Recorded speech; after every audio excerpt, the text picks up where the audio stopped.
今回のお話は、今大盛り上がりのトランプトレードの決定版として、トランプ銘柄について解説していくよ。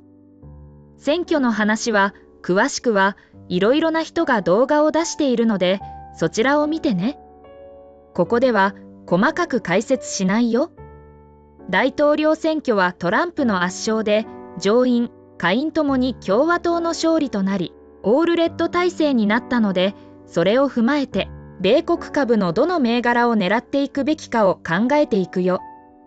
トランプは特徴的な政策を出してくるので、株価に反映されるので、それが関連銘柄の株価の上昇につながると期待されるよ。まずは、選挙後のセクター ETF の動きを振り返り、全体感を理解するよ。さらに、その後、個別銘柄を見ていくよ。このテーマについて、記事とか見ていると、必ずしも上がっていない株をトランプ銘柄にしていたりしていて、困惑しちゃうよね。今回の動画は、選挙後の1週間の株価の動きをじっと観察して、銘柄を選んでいるよ。もちろん、短期での動きと長期での動きは一致しないかもしれないけど、現時点での投資家の考えが一定程度、選挙後、1週間で株価に反映されたのではないかと思っているよ。解説するテーマは12テーマで、刑務所から始まり、宇宙、エネルギーとして天然ガス、ウラン、金融としてクレジットカード、銀行、MA、AI データセンター、建設、航空会社、ヘルスケアプラン、中国関税、仮想通貨と続くよ。簡単に解説したものも含めて、全部で40銘柄。これで全部拾えたかは怪しいけど、これだけの銘柄をインプットすれば、今後、新しく出てきた銘柄を解釈するのに役立つよ。さらに、これらを見た上で、個人的解釈のおまけがあるよ。そこで、さらに7銘柄紹介するよ。この動画でトランプトレードを完全理解しよう。まず、個別銘柄の話をする前に、セクター ETF を見ていくよ。この動画で1週間といった場合は、11月6日水曜日から11月12日火曜日までの期間を指すよ。その1週間でのセクター ETF の値動きを示したのはこちらだよ。トップは一般消費財セクターで 6.7% の増加だったよ。ただ、一般消費財セクター ETF にはテスラの割合が大きく、テスラは今回は取り上げないけど、イーロン・マスクの期待で大きく上がったのはみんな知っていると思うけど、その影響が大きいよ。これだけで一般消費財の銘柄が良いかは判断できないよ。2番目は金融セクターで 6.4% の増加だったよ。ここは多くの銘柄で上昇が見られたよ。今回もクレジットカードや銀行、MA で解説するね。次が工業セクターとコミュニケーションセクターで 4.3% の増加だったよ。コミュニケーションセクターはアルファベット、メタが含まれて、その上昇の影響が大きかったよ。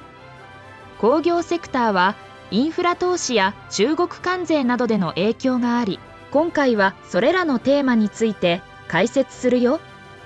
その次がテックセクターとエネルギーセクターで 4.0% の増加だったよ。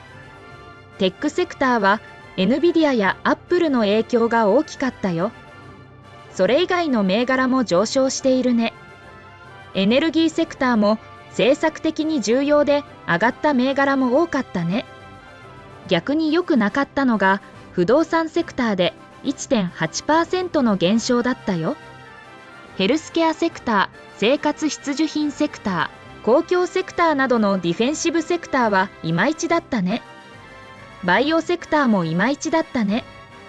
意外だったのが工業セクターと一緒に上がりそうだった素材セクターは調子が悪かったね。まとめると、景気が良くなると上がりそうなセクターが大きく上がったね。細かいセクター ETF を見ていくと、銀行、特に地銀セクターが強かったね。航空宇宙、防衛、石油開発も強かったね。ここら辺も今回宇宙やエネルギーのテーマのところで見ていくよ。決算の時期で高決算で上がった銘柄の影響も大きそうだけど、ソフトウェア、クラウドも強かったね。今回あまりソフトウェアとトランプ政策についてあまり整理できなくて取り上げてないけど、ここら辺の分析も今後必要そうだね。さて、ここから各テーマについて説明していくよ。まずは強かった刑務所セクターだよ。トランプ次期大統領は移民政策について強硬な態度をとっていることで有名だよ。不法移民の強制送還をずっと訴えてきたよ。そのため、不法移民収容センターや刑務所を運営する株が上昇してきたよ。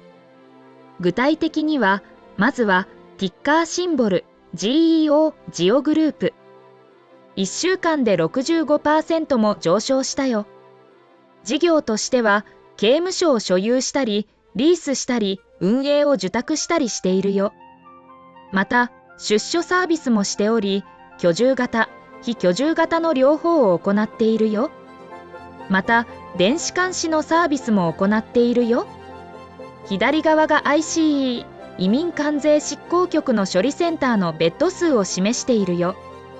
9割が民間に委託しているね。この9割の中の 42% が GEO が運営しているよ。GEO のシェアが大きいね。こちらが顧客別売上高を示しているよ。これを見ると ICE が 43% を占めるので、事業の中に占める移民の問題は大きいね。もう一つの銘柄、ティッカーシンボル CXW コレクションズコーポレーションオブアメリカ。こちらも1週間で 62% も上がっているよ。安全、不動産、コミュニティの事業があるけど、92.1% が安全の事業だよ。こちらが CXW の資料だけど、米国南部国境逮捕者が2021年から増えているよ。ICE の平均月間勾留者数も2021年から増え続けているよ。そのようなこともあり、議会では ICE の勾留者のベッドの増加の予算化をしているよ。民主党政権の時でもこの状態だから、トランプ政権になってこれがどれぐらい増えるかだね。次のテーマは宇宙だよ。夢があるテーマだよね。トランプを支援していたイーロン・マスクは有人火星飛行という夢あるんだよね。その影響で火星が国家的な優先課題になるかもしれないね。NASA 主導で有人月探査のアルテミス計画というものがあるけど、その位置づけが変わる可能性もあるね。宇宙がトランプ政権でホットトピックになる可能性があるね。ティッカーシンボル RKLB ロケットラボ。エンドトゥエンドの宇宙企業だよ。ロケット、宇宙で活動できる衛星や宇宙船。その多くの部品やソフトウェアも含むよ。さらに将来的には宇宙データやサービスの提供を検討しているよ。1週間で 24% 上がったよ。これが製品であるエレクトロンだよ。かっこいいよね。ティッカーシンボル RDW レッドワイヤー。こちらも宇宙企業だよ。発電、アンテナ、展開可能なソリューションを提供するよ。スタートラッカー、カメラシステムなどがあるよ。人類の利益のために宇宙探索などを行うよ。微小重力ペイロードや宇宙での製造などを行うよ。1週間で 25% 上がったね。ティッカーシンボル LUNR イントゥイティブマシーンズ。デリバリーサービスとして衛星などのペイロードを宇宙のさまざまな目的地に輸送、運搬したりするよ。データ転送サービスで宇宙ベースデータを収集、処理、解釈をするよ。自動化オペレーションとして人の介入ないしに宇宙アセットがタスクを実行したり、意思決定したりできるようにするよ。1週間で 34% 上がったね。次にエネルギー、天然ガスのテーマに移るよ。トランプはドリルベイビードリルと言ったりしているね。すなわち石油を掘りまくれという方針だね。石油や天然ガスなど化石燃料の生産拡大や環境規制の撤廃を主張しているね。天然ガスに関してバイデン政権は地球環境に及ぼす影響をもとに一部の国に対する液化天然ガス LNG 輸出の新規認可を一時停止したが、トランプ勝利によりこの方針は白紙となっているよ。就任初日にこの凍結措置の解除を公約に掲げていたよ。就任早々、新たな LNG 輸出ターミナルを承認する方針だよ。欧州も米国の LNG を購入の方針を出しているよ。エネルギーセクターで重要なのは右下だよね。FANGOXY、COP は米国を代表する原油やガスの生産の企業だよね。この1週間の上昇率はほとんど上がってないよ。エネルギーの主要企業であるエクソンモービルやシェブロンもほとんど上がっていないね。言いたいことは、トランプだからといって闇雲にエネルギー銘柄を買ってはいけないよ。トランプトレードの記事を見ていると、エネルギーを買っておけとか書いてあって、エクソンモービルとか取り上げているものもあるけど、現実をよく直視してね。自分の頭で考えて。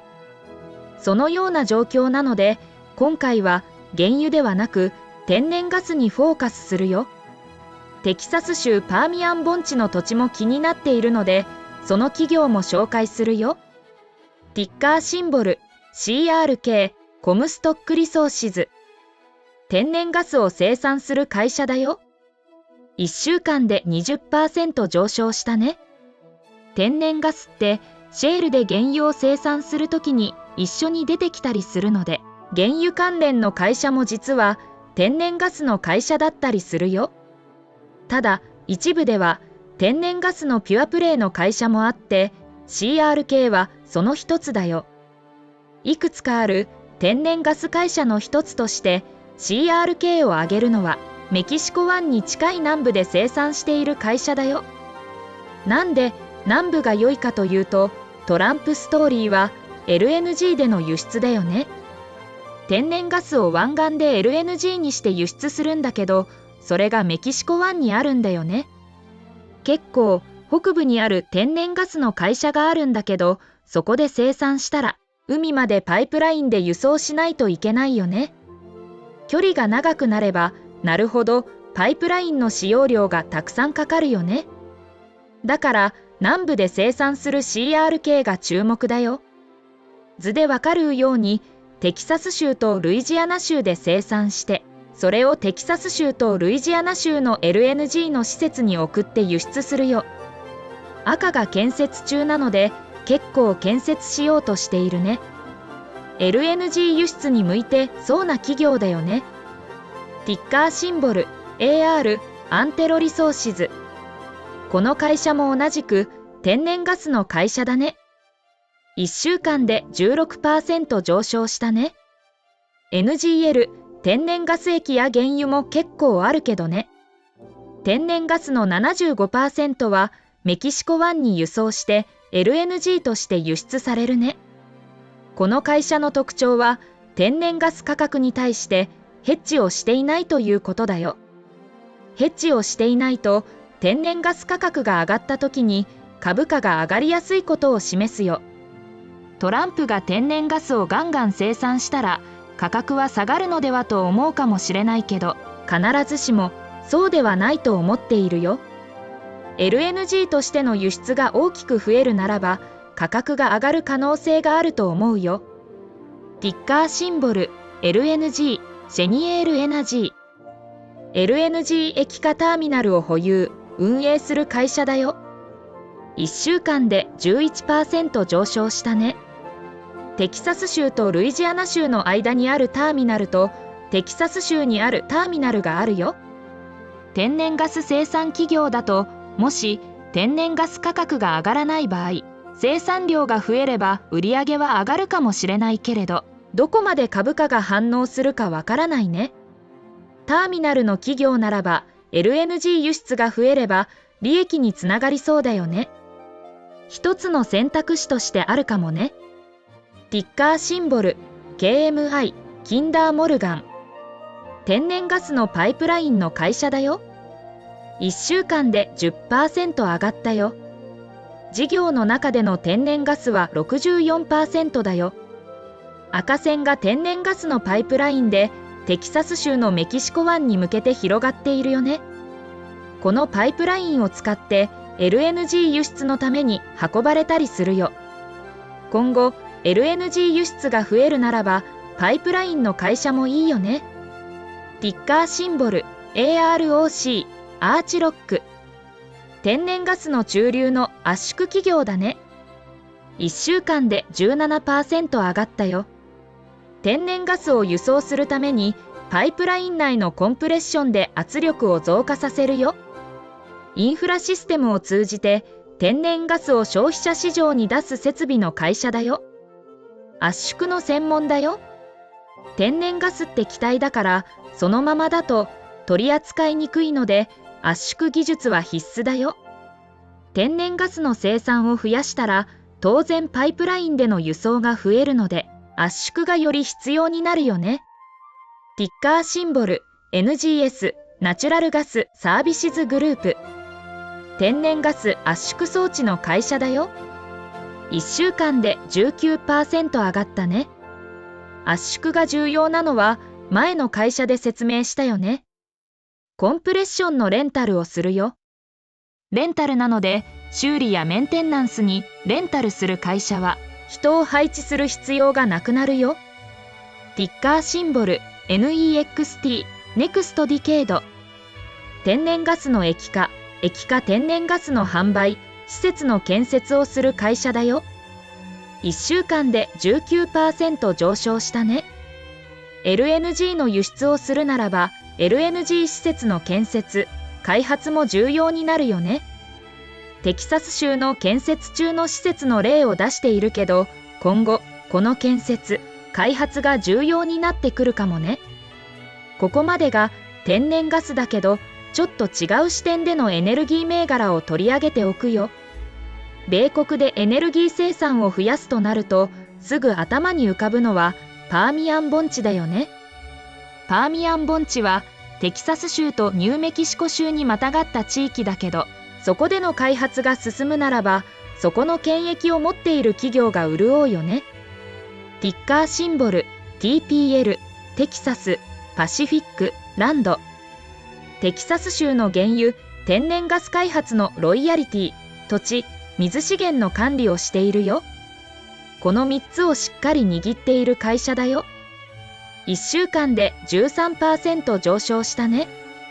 今後テキサス州で原油や天然ガス開発が進むと期待できそうだよね。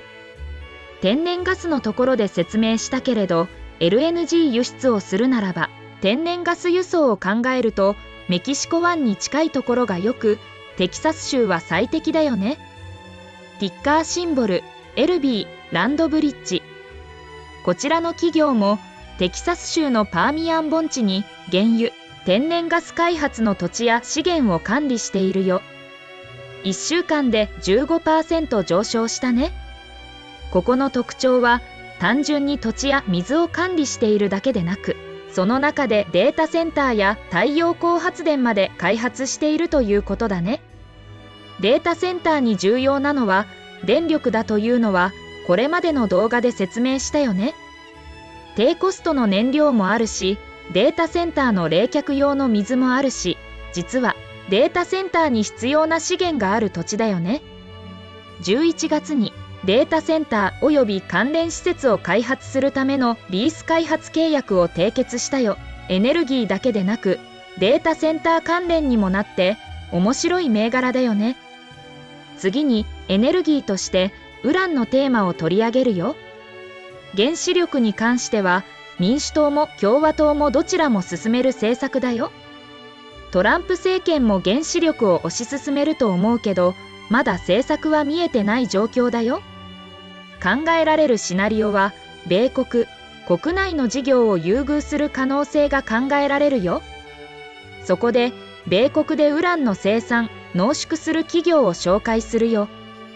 ティッカーシンボル UUUU エナジー、ヒューエルズ。ウランとレアアースを生産する会社だよ。1週間で 14% 上昇したね。青がウラン鉱山、赤がレアアースの鉱山だよ。注目はウランで全て米国内にあるのがわかるよね。ウラン会社の鉱山ってカナダにあることが多いよね。CCJ、カメコはカナダに大きな鉱山が2つあり、もう一つはカザフスタンにあるよね。米国の鉱山もあるけど、まだ再稼働させてないし、規模もカナダに比べると小さいよ。UEC はカナダと米国の両方の鉱山だね。NXE もカナダだね。あと、今回は紹介しないけど、ティッカーシンボル EU は米国だね。ティッカーシンボル LEU セントラスエナジー。ウランを濃縮する会社だね。1週間で 20% 上がったね。米国内で唯一小型原発 SMR 用の燃料である HALEU の生産ライセンスを取得しているよ。米国エネルギー省からの支援もあり、完全に国策企業になっているよね。SMR はいろいろな企業や国が投資することを発表しており、注目だよね。米国産にこだわるならば、この企業への支援もさらに出てくるかもね。次に、クレジットカードのテーマについて見ていくよ。クレジットカードでは、ティッカーシンボル SYF。1週間で 16% 上昇したよ。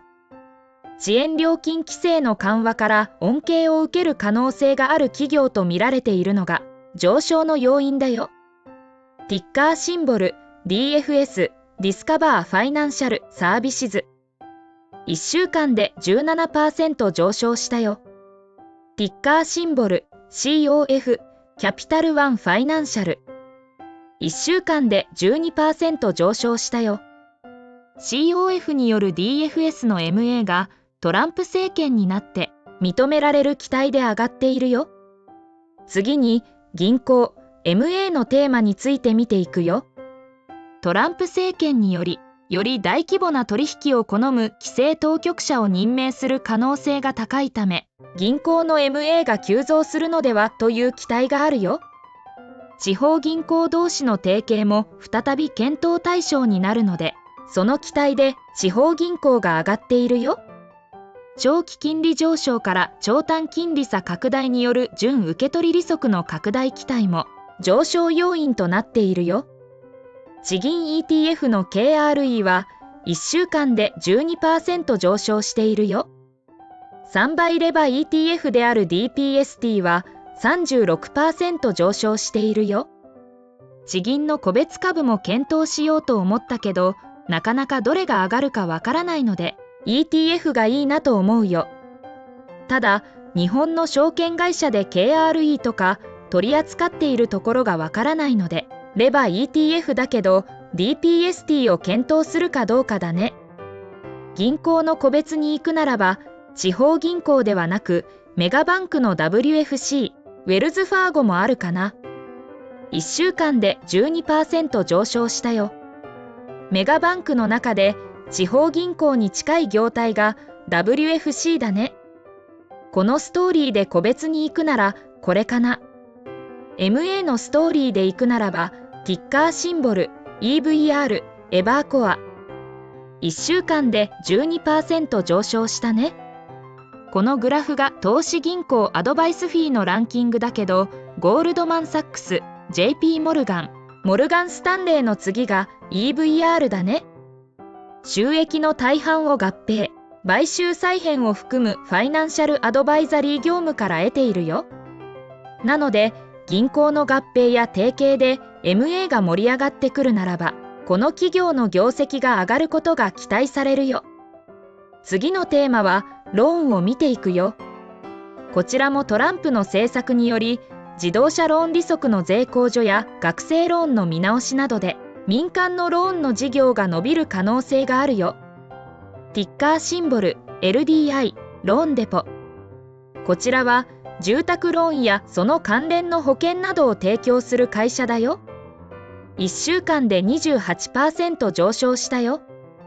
2021年からかなり減ってきているけど、再び上昇に転じてくるのかな。ティッカーシンボル OPFI、OPFI。デジタルでローンを借りられる会社だよ。1週間で 44% 上昇したよ。次のテーマは AI データセンターだよ。トランプ政権では AI インフラ整備の重視が考えられるよ。また、電力供給のボトルネック解決のためのインフラ整備が考えられるよ。AI 開発の規制を最小限に抑えて、企業の自主規制を推奨するよ。要するに、これからさらに AI データセンターが来るということだね。特にインフラの部分が期待だよね。ティッカーシンボル VRT、バーティブホールディングス。データセンターの電源管理と熱管理の会社だね。1週間で 10% 上昇したね。電源管理ではスイッチギアやスイッチボード、UPS などを提供するね。熱管理では冷却システムを提供するよ。詳しくは別の動画もあるので、そちらを見てね。ティッカーシンボル ETN、イートンコーポレーション。電力系の会社だね。1週間で 9% 上昇したね。データセンター関連では、トランスフォーマーやスイッチボード、モーターコントロールセンター、パナエルボード、低電圧スイッチギアなどを提供するよ。ティッカーシンボル CLS、セレスティカ。データセンター向けにサーバー、ネットワーキング、ストレージを提供するよ。1週間で 11% 上昇したね。詳しくは別の動画もあるので、そちらを見てね。ティッカーシンボル SEI、ソラリスエナジーインフラストラクチャー。こちらは2つの事業をやっていて、電源ソリューションとロジスティックスだよ。1週間で 31% 上昇したよ。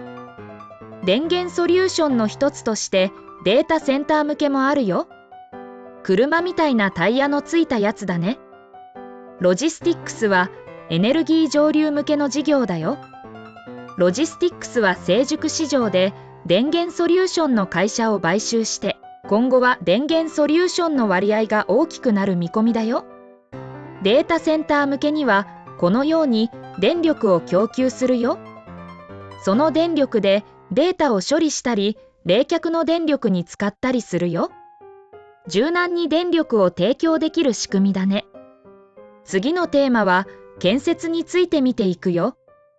トランプの前政権の時期に規制緩和を推進し、建設プロジェクトの承認プロセスを迅速化させたよ。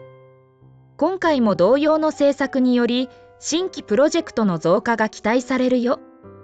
インフラ投資の拡大を掲げていて、建設業にチャンスがあるかもしれないよ。ティッカーシンボル STRL、スターリングインフラストラクチャー。インフラ建設工事の会社だよ。1週間で 21% 上がったよ。データセンター、次世代製造、EC 配送センター、倉庫保管があるよ。高速、航空、鉄道、ビルなどの建設もするよ。ティッカーシンボル POWL、パウエルインダストリーズ、電力分配の会社だよ。1週間で 16% 上昇したよ。いろいろな発電リソースから電力のスイッチング、接続、配電負荷を調整したりするよ。そこから工場や商業施設、家、輸送などへ電力をアセットマネジメントできるよう、スイッチやデバイスのデータ分析を行うよ。売上の大半が米国から上げており、原油、ガス、石油化学品関連が 59% と大きいよ。前に説明したエネルギーのストーリーとセットで注目だね。ティッカーシンボル DNOW、DNOW。エネルギー及び工業製品、パッケージ化された設計プロセス及び生産設備の世界的な供給業者だよ。1週間で 22% 上昇したよ。売上について、米国が 81% で、米国エネルギーが 74% と、エネルギーの恩恵を受ける可能性がある企業だよ。エネルギー関連の具体例としてはこちらだよ。高圧ポンプとかさまざまなポンプ、メーター、タンクミキサーなどそういったものを供給するよ。次のテーマは航空会社だよ。トランプの前回の大統領就任時に規制緩和と企業への監視の緩和を指示したよ。今回もその期待で上昇しているよ。ティッカーシンボル ULCC フロンティア航空は1週間で 15% 上昇したよ。ティッカーシンボル UAL ユナイテッドエアラインズホールディングスは1週間で 11% 上昇したよ。ティッカーシンボル DAL デルタエアラインズは1週間で 9% 上昇したよ。次のテーマはヘルスケアプランだよ。オバマケアの変更が考えられるよ。政府補助の削除や保険市場の自由化を推進、企業側に柔軟な価格設定が考えられるよ。民間保険会社が提供するメディケアアドバンテージプランの拡大が想定されるよ。よって民間のヘルスケアプラン会社に恩恵が期待できるよ。ティッカーシンボル UNH ユナイテッドヘルスグループは1週間で 8% 上昇したよ。ティッカーシンボル HUM ヒューマナは1週間で 7% 上昇したよ。次のテーマは中国関税だよ。トランプ政権は中国からの輸入品に対して高い関税をかけることを検討しているよ。そうなると中国からの輸入品が減ることで米国内の製造業者、鉄鋼、アルミニウム生産者、農業生産者などが恩恵を受ける可能性があるよ。ティッカーシンボル WS ワージントンスチール米国の鉄鋼会社だよ。1週間で 13% 上昇したよ。売上の半分ぐらいが自動車だよ。あとは建設などだよ。鉄鋼は中国から安い輸入品が入ってきている分野だから、それに高い関税がかかるならば、このような鉄鋼会社も期待だよね。最後のテーマは仮想通貨だよ。トランプ政権で仮想通貨関連で出ている話としては、ビットコインの戦略的備蓄があるよ。また、ビットコインマイニングの推進も期待できるよ。さらに、SEC のゲイリー・ゲンスラー委員長を解任し、仮想通に対する規制を緩和する方針を出しているよ。実際に、ビットコインをはじめとする様々な仮想通貨が大きく上昇しているのは、みんなが知っている通りだよね。ティッカーシンボル MSTR マイクロストラテジー。この会社は大量のビットコインを保有している会社だね。1週間で 56% 上昇したよ。ソフトウェアの売り上げもあるけど、規模としてはそれほど大きくないよ。保有しているビットコインの上昇により株価が上昇していく銘柄だね。ティッカーシンボル COIN コインベース。この会社は仮想通貨の交換プラットフォームだね。1週間で 64% 上昇したよ。株が上がると証券会社が儲かるように、仮想通貨が上昇すると交換プラットフォームである COIN も上昇することが期待されるよ。ティッカーシンボル MARA マラソンデジタルホールディングス。こちらの会社は暗号通貨のマイニングの会社だよ。1週間で 55% 上昇したね。暗号通貨のマイニングのためにソフトウェア、ファームウェア、ハードウェア、インフラ、すべて効率的になるように構築しているよ。ティッカーシンボル CLSK クリーンスパーク。こちらも MARA と一緒でマイニングの会社だよ。ビットコインマイニング会社の実現したハッシュレートのランキングで MARA に次いで2番目だよ。マイニングの会社はこの2つ以外にもたくさんあり、今回はこれ以上取り上げないけど、このランキングを参考に検討してみるのが良いよ。さて、ここまでで12テーマを見てきたよ。ここまで見てなんか結構出てくるキーワードを感じなかった？感じられない人は動画を最初から戻して見直しね。自分はいろいろな銘柄を見てきて頭に思い浮かんだキーワードはこれだよ。テキサス。メキシコ湾やメキシコと接しているこの州。オースティン、ダラスなど人口の多く、今後人口増加や経済発展が見込まれるこの地域。エネルギー、天然ガスといえばパーミアン盆地。この盆地はテキサス州とニューメキシコ州のところにあるよ。エクソンモービル、コノコフィリップス、オキシデンタルペトロリアム、パイオニアナチュラルリソーシズなど名だたるエネルギー会社の本社がテキサス州にあるよ。天然ガスのところで説明したけど、天然ガスは原油生産と一緒に出てくるので、LNG 輸出を増やす話と密接に関係しているのがテキサス州だよ。さらにデータセンターもテキサス州だよ。データセンターの世界ランキングでテキサス州ダラスが3位になっているよ。データセンターが多いのもテキサス州だね。アマゾンと契約した原発のタレントエナジーもテキサス州のヒューストンだね。契約が当局に止められたけどね。メタ、アマゾンの AWS、Google、マイクロソフトもテキサス州にデータセンターを設置したり、投資したりしているよ。10月29日のブルームバーグでデータセンター電力需要がヒューストン地域で8倍になると言われているよ。まさにテキサス州はこれからさらにデータセンター、その電力で盛り上がる地域だよ。仮想通貨マイニングもこれらの企業についてテキサス州に拠点があるよ。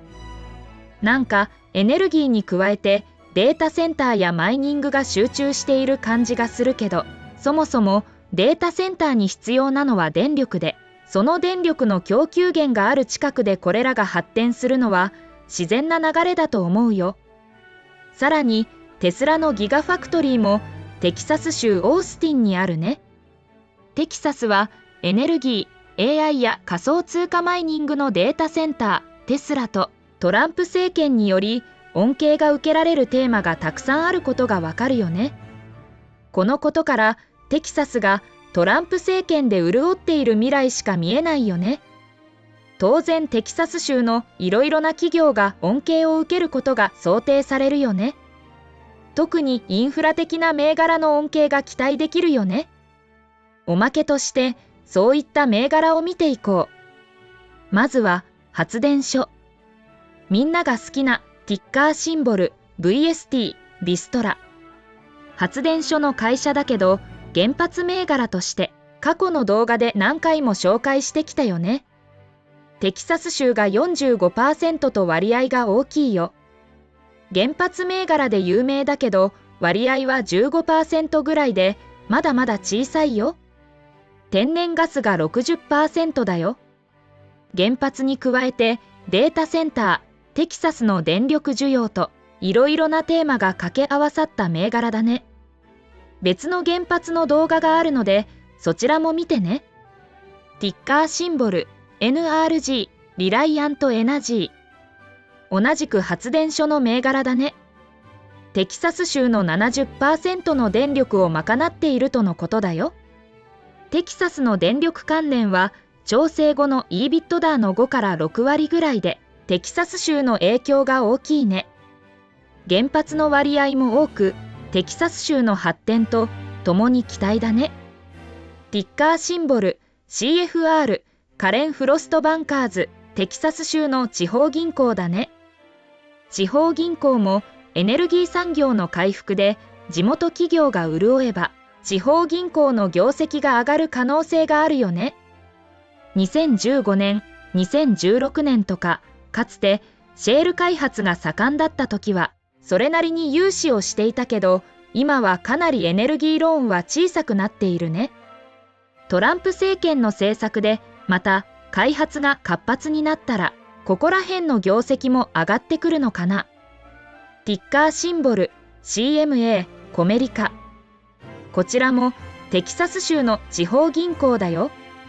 四半期平均ローンについてエネルギーが占める割合は 5% と小さいよ。ここら辺も開発が活発になったら増えるかな。ティッカーシンボル PB プロスペリティバンクシェアーズ、こちらもテキサス州の地銀だよ。